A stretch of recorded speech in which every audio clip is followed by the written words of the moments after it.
नमस्कार मंडळी, श्री स्वामी समर्थ. फाल्गुन शुक्ल चतुर्दशीला आपण होळी साजरी करत असतो. याला हुताक्षणी पौर्णिमा असं सुद्धा म्हणतात.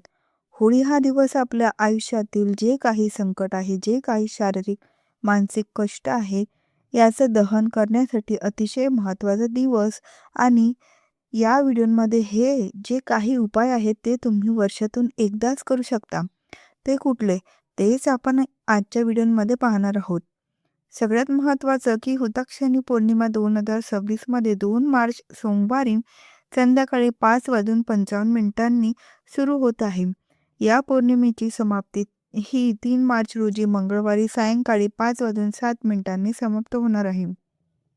तर होळी आपल्याला सोमवारी संध्याकाळी पेटवायची आहे, म्हणजेच होलिका दहन करायचं आहे. आणि याच दिवशी संध्याकाळी म्हणजेच प्रदोष काळात आपण सत्यनारायण देखील करायचे आहे. आता जाणून घेऊया वर्षातून एकदाच केले जाणारे अतिशय प्रभावी उपाय, जे तुम्ही होळीच्या अग्नींमध्ये त्याच तुम्हाला दहन करायचं आहे. शारीरिक अडचणी आहे, मानसिक कष्ट आहे, त्याच्याबरोबर सांसारिक अडचणी आहे. यावर मात करण्यासाठी आपले आरोग्य सुदृढ राहावं, कारण आपले आरोग्य हीच आपली खूप मोठी संपत्ती आहे. त्याच्यासाठी काही महत्त्वाचे उपाय आहे, जे तुम्हाला आवर्जून करायचे आहे आणि तेवढे प्रभावी पण आहे. उपाय करत असताना मनात एक सकारात्मक विचार असणं हे खूप महत्त्वाचं आहे. जेवढ्या सकारात्मकतेने तुम्ही कुठलेही पण उपाय करत असता, तेवढ्या तुम्हाला फायदा होत असतो. आता ज्यांना मासिक धर्मसूतक विटाळ असेल, तर त्यांना हा उपाय म्हणजे हे जे काही तुम्हाला उपाय सांगत आहे, ते तुम्हाला करता नाही येणार. मग तुम्हाला हे डायरेक्ट 2027च्या होळीला करता येईल. आता उपाय काय आहेत ते जाणून घेऊ. 1. आता सगळ्यात आधी जाणून घेऊ, जेव्हा होळी जळते तेव्हा त्या अग्नीतून जी राख उरते ती पवित्र मानली जाते. ही राख म्हणजे होळिकेच्या दृष्ट शक्तींचा नाश झाल्याचं प्रतीक आहे. म्हणून ही राख घरी आणून घरात ठेवली जाते, जेणेकरून घरातील नकारात्मक ऊर्जा, दृष्ट शक्ती, वाईट दृष्टी, भूतप्रेत बाधा याचा नाश होईल आणि सकारात्मकता येईल. आता ज्योतिषशास्त्र आणि वास्तुशास्त्रांच्या दृष्टिकोनातून बघायचं झालं तर वास्तुतज्ञ आणि ज्योतिषी सांगतात की होळीची राख ही अग्नितत्वांची शुद्ध ऊर्जा असते. होलिका दहनानंतरची राख ही विभूतीसारखी पवित्र असते. ही राख जर तिजोरीत ठेवल्याने धनसंपत्ती वाढते, लक्ष्मी प्रसन्न होते. यासाठी काय करायचे तर लाल कपड्यात थोडी राख बांधून त्यात 7 तांब्यांचे नाणे किंवा 7 तांदळांचे किंवा धान्याचे दाणे, हळद कुंकू टाकून तिजोरीत ठेवावी. यामुळे धनलाभ होतो, पैशाच्या अडचणी दूर होतात, लक्ष्मी माता प्रसन्न होते. 2. दुसरा उपाय तो प्रवेशद्वाराचा या राखीची छोटी पुडी बनवून मुख्य दरवाजावर किंवा दुकानांच्या एंट्रन्सवर लावावी.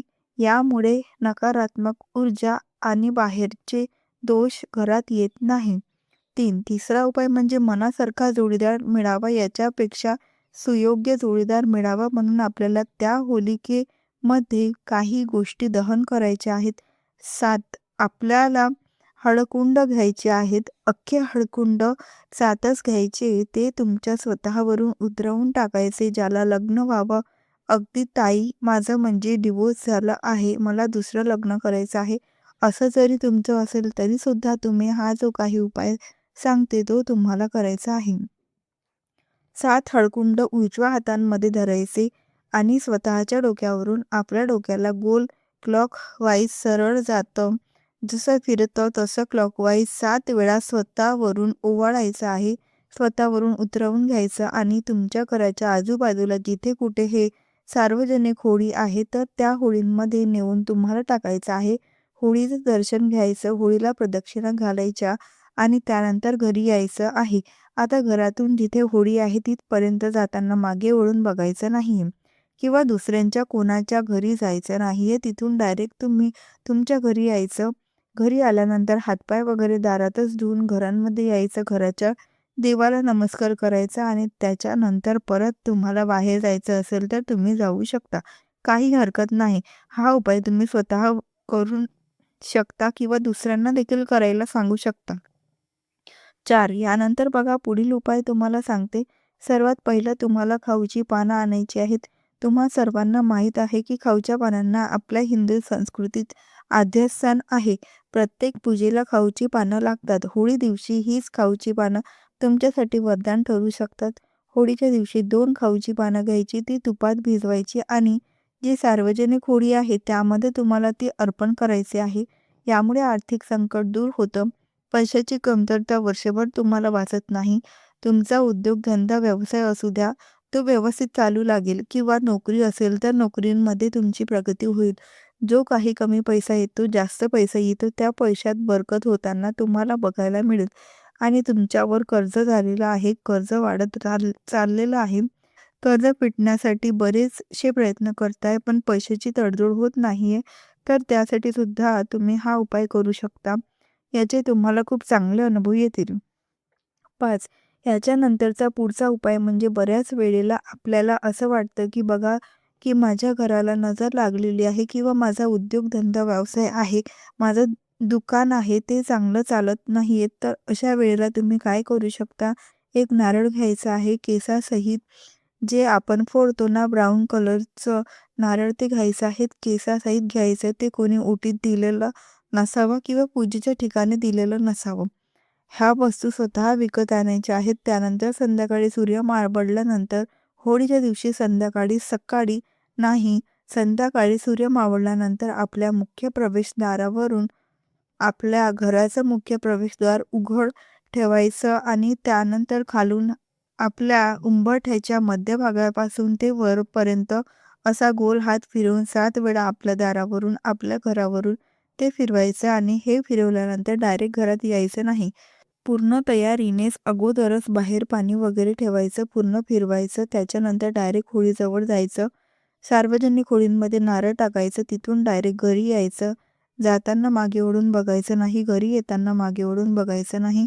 आल्यानंतर दरवाजात हातपाय धुवायचे आणि मग घरांमध्ये येऊन परत तुम्हाला बाहेर जायचं असेल तर जाऊ शकता. तर याने सुद्धा जी काही इडापिडा असते, आपल्या पाठी लागलेली, आपल्या घरावर आलेली संकट, अडचणी, ह्या बऱ्याच प्रमाणांमध्ये दूर होतात. आणि सेम दुकान असेल तर दुकानाच्या शटर पूर्ण उघडलेलं जिथून एंट्री आहे तिथून फिरवायचं आणि बाहेरच्या होडींमध्ये टाकून द्यायचं. नियम सारखेच आहे. 6. त्यानंतरचा जो पुढचा उपाय आहे तो आजारपणासाठी आहे. जसं की बघा, आपल्या घरातील समजा एखादी व्यक्ती तुमच्या घरात असेल, ती तिला सारखा दवाखाना असतो, सारख्या गोळ्या सुरू असतात आणि इतक्या दवाखान्यातल्या गोळ्या असून कशाचंच असर त्या व्यक्तीला दिसत नाही. म्हणजे 4-5 गोळ्या वाढतच जातात, पण एखादी गोळी कधी कमी होत नाही. तर अशा व्यक्तींसाठी आवर्जून हा उपाय करा. स्वतःसाठी तुम्ही करा किंवा घरातील जी व्यक्ती आजारी आहे त्यांच्यासाठी घरातील इतर व्यक्तींनी केला तरी सुद्धा चालतो. यासाठी तुम्हाला काय करायचं आहे तर छोटासा काळा कपडा घ्यायचा आहे.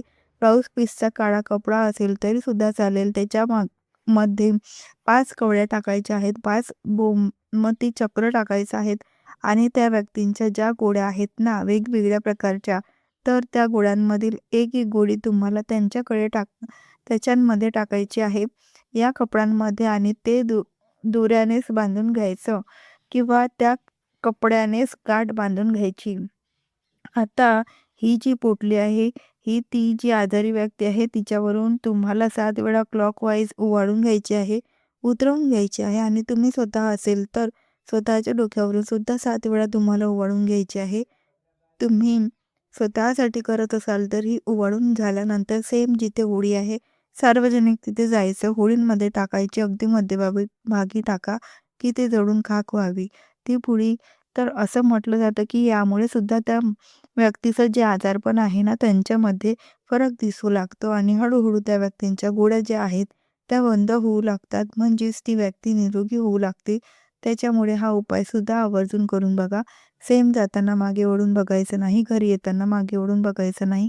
आल्यानंतर हातपाय धुवायचे आणि घरात यायचं. 7. पुढचा उपाय जो आहे तर तो बघा, आपल्याला समजा घरातील बरीचशी मंडळी असतात, बरेच जण असतात की त्यांना काहीच प्रॉब्लेम नसतो आरोग्याचा, तर पण आपल्याला काय वाटतं की माझं आरोग्य असंच उत्तम राहावं, मला कधीही कोणते त्रास होऊ नयेत, शुगर, बीपी वगैरे या गोष्टी कधी होऊ नयेत. तर उत्तम आरोग्यासाठी सुद्धा एक उपाय आहे. आपलं उत्तम आरोग्य राहावं यासाठी तुम्हाला 10 कडुलिंबाचे पानं घ्यायची आहेत. ते कडुलिंबाचं झाड असतं. त्याची मोजून 10 पानं तुम्हाला घ्यायची आहेत. 5 लवंगा घ्यायच्या आहेत किंवा अंदाजे लवंगा 5, 11, 7 तुम्हाला जेवढ्या वाटतात तेवढ्या लवंगा तुम्ही घेतल्या तरीसुद्धा चालतात. आणि या 5 लवंगा, कडुलिंबाची 10 पानं आणि कापरांचा तुकडा, भीमसेनी कापरांचा तुकडा असेल तर अतिशय उत्तम. भीमसेनी कापूर नसेल तर गोल कापरांची एखादी 2 वडी घ्यायची आणि ही स्वतःवरून तुम्हाला ओवाळायची आहे. आपलं आरोग्य उत्तम राहावं म्हणून. आणि त्यानंतर सेमची सार्वजनिक होडी आहे त्याच्यामध्ये तुम्हाला टाकून द्यायची आहे.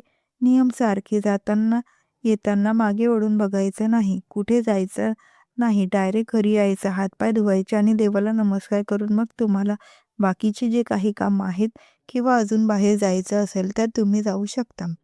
पुढचा उपाय जो आहे तो आर्थिक प्रगती. आपलं घर कायम धनधान्याने भरलेलं राहावं यासाठी मुठभर गहू आणि मुठभर ज्वारी जी आहे ती तुम्हाला या होळीच्या दिवशी, जी पेटती होळी असते, तर हा जो उपाय आहे तो तुम्ही तुमच्या घरची जी होळी तुम्ही प्रज्वलित करता त्याच्यामध्ये सुद्धा मुठभर गहू आणि मुठभर ज्वारी तुम्ही टाकू शकता.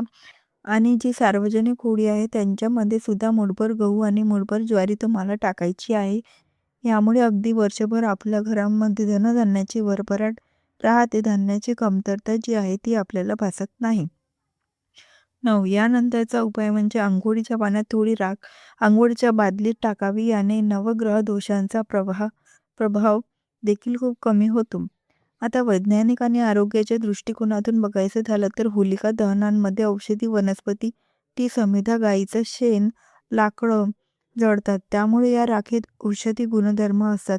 ही राख त्वचेवर लावल्याने पुरळ, इन्फेक्शन कमी होतात, कारण ती अँटीबॅक्टेरियल असते. आता अग्नीची राख ही शोषक असते असं म्हणतात, म्हणजे शरीरातील दूषित द्रव्ये शोषून घेते. काही ठिकाणी ही राख दात घासण्यासाठीही वापरतात. यामुळे दात मजबूत होतात आणि हिरड्यांमधून रक्त निघत असेल तर रक्तही थांबतं. म्हणजे ही फक्त अंधश्रद्धा नाही तर प्राचीन काळांपासून चालत आलेली आरोग्यदायी परंपरा ही आहे. एकंदरीत होलिका दहन केलं जातं तेव्हा या अग्निकुंडात वाईट शक्ती, नकारात्मकता आणि अहंकार जळून नष्ट होतात असा धार्मिक समज असला तरी आधी सांगितल्याप्रमाणे या राखींमध्ये विविध औषधी वनस्पती, समिधा, गायचं शेण, लाकडं हे जळत असल्याने या राखेत औषधी गुणधर्म असतात असेही सांगितलेले जातात. त्याचप्रमाणे बघा, हे उपाय करण्यासाठी होळीच्या अगोदर तुम्हाला आणि होळीच्या दिवशी आपण जे वाळलेलं खोबरं असतं तर खोबऱ्यांचा तुकडा सुद्धा होळीमध्ये भाजत असतो आणि बऱ्याच ठिकाणी तो खाल्ला देखील जातो किंवा होळीला अर्पण केला जातो. तर खोबरं आणि त्याचबरोबर नारळ सुद्धा बरेच जण काय करतात की भलेही आपण घरावरून ओवाळला नसेल तरी एक नारळ जो असतो आपण ओला ब्राऊन कलरचा सोललेला तो होळीमध्ये टाकतात. तर तसं तुम्हाला टाकायचं असेल तर तो सुद्धा, तर या प्रकारे कवड्या, गोमती चक्र, हळकुंड, खोबरी, नारळ, खाऊची पानं, बत्ताशे, लवंग आणायचे आहेत. या लवंग बत्ताशाचे उपाय सुद्धा पुढे मी तुम्हाला सांगणार आहे. वर्षातील असा एकच दिवस आहे ज्या दिवशी सगळ्या काही नकारात्मक गोष्टी आपल्या आयुष्यातून, आपल्या घरातून उतरवून त्या आपण होळीत टाकल्या, अग्नीत टाकल्या, म्हणजे त्याचा जो प्रभाव असतो तो पूर्णपणे नष्ट होतो आणि त्या त्रासांपासून कुठेतरी आपण आपला आराम मिळतो. म्हणून या वस्तू तुम्ही आणा आणि होळीच्या दिवशी आवर्जून होळीच्या पेटत्या अग्नींमध्ये तुम्हाला टाकायचं आहे. तर व्हिडिओ आवडला असेल तर व्हिडिओला नक्की लाईक करा, शेअर करा व चॅनलला सबस्क्राईब करायला मात्र विसरू नका.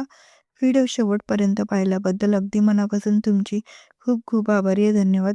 श्री स्वामी समर्थ. जय जय स्वामी समर्थ.